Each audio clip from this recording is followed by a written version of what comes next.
사사기 8장 32절을 보면 기드온이 죽음을 맞습니다.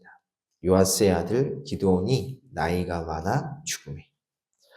그런데 이 기드온이 죽자 이스라엘 백성들은 너무도 빠르게 하나님을 떠났죠. 기드온이 이미 죽음에 이스라엘 자손이 돌아서서 그리고 바알을 섬기기 시작했습니다. 바알들을 따라가 음행하였으며 또 바알 브릿을 자기들의 신으로 삼고 그들은 의도적으로 하나님에 대한 기억을 지웠습니다. 이처럼 이스라엘 백성들이 종교적으로 무너지고 있을 그때 이스라엘의 정치 상황은 어땠을까? 오늘 본문이 바로 이에 대한 내용입니다. 사사기 8장 30절을 보면 죄송합니다.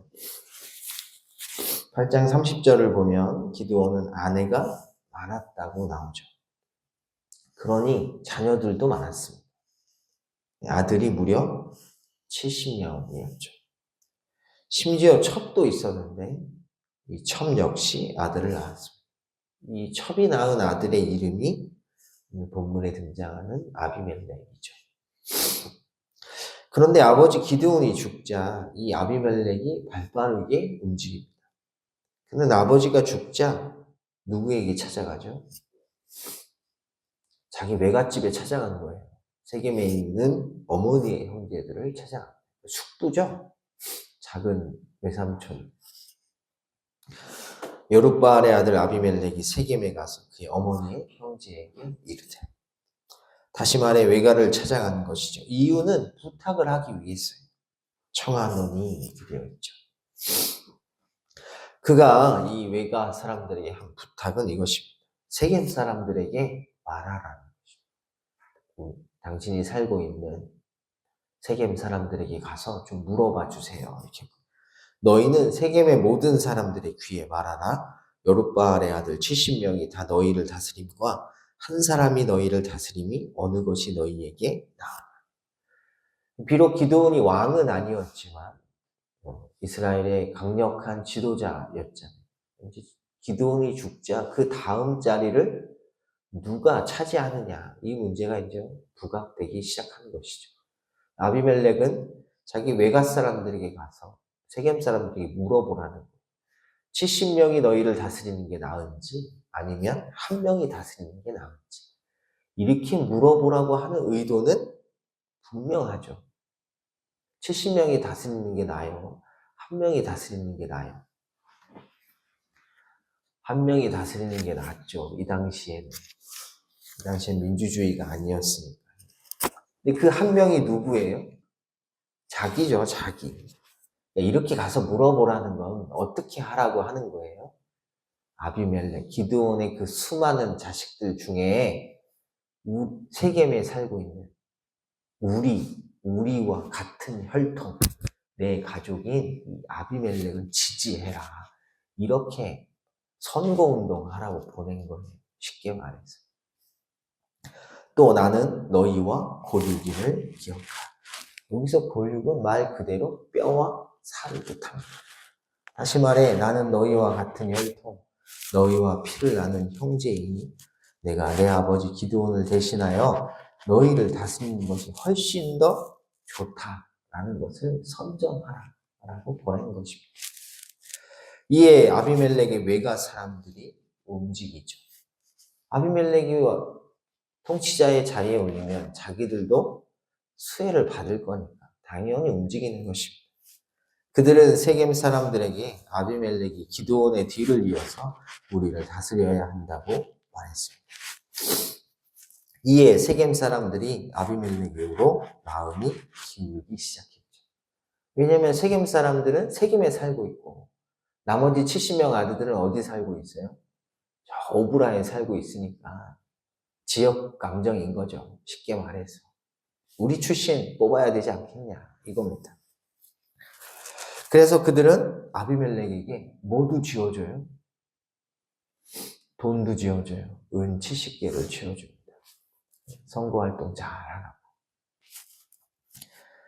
아비멜렉이 왕이 될 수 있도록 금전적인 후원을 한 것입니다. 그렇다면 아비멜렉은 그들에게 받은 돈, 이 은 70개 무엇을 했을까요? 깨끗하게 선거운동 했나요?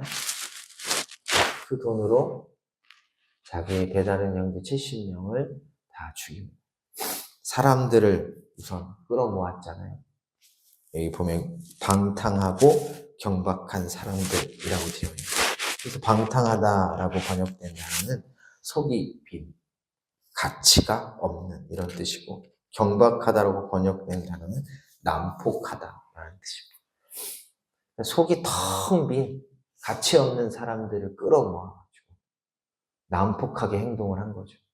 가서 자기의 배다른 형제 70명을 다 죽입니다. 한 바위 위에서 죽었대요. 한 바위 위에서 70명을 죽이려면 어떻게 죽여야 할까요? 한 명씩 올려놓고 죽인 거예요. 한 명씩 올려놓고 보라는 듯이 죽인 거죠. 이후 세겜의 모든 사람들과 밀로의 모든 족속이 모여서 아비멜렉을 왕으로 추대합니다. 우리는 여기서 이 아비멜렉이 어떤 인물인지를 분명하게 알 수 있습니다. 우선 그는 뭐가 강해요? 권력욕이 강하죠. 이 아비멜렉이란 이름의 뜻이 뭐였어요? 아버지가 왕이다, 이거였어요. 자기 이름이 그거예요. 근데 아버지가 실질적으로 왕이었어요? 아니었어요? 왕의 자리에 오르진 않았지만 왕처럼 살았죠. 그걸 본 거예요, 이 아들은. 그래서 그 자리를 탐했죠. 여기에 더하여 그는 그 권력을 얻기 위해 잔인했습니다. 가차없이 죽였죠. 자기의 배다른 형제를.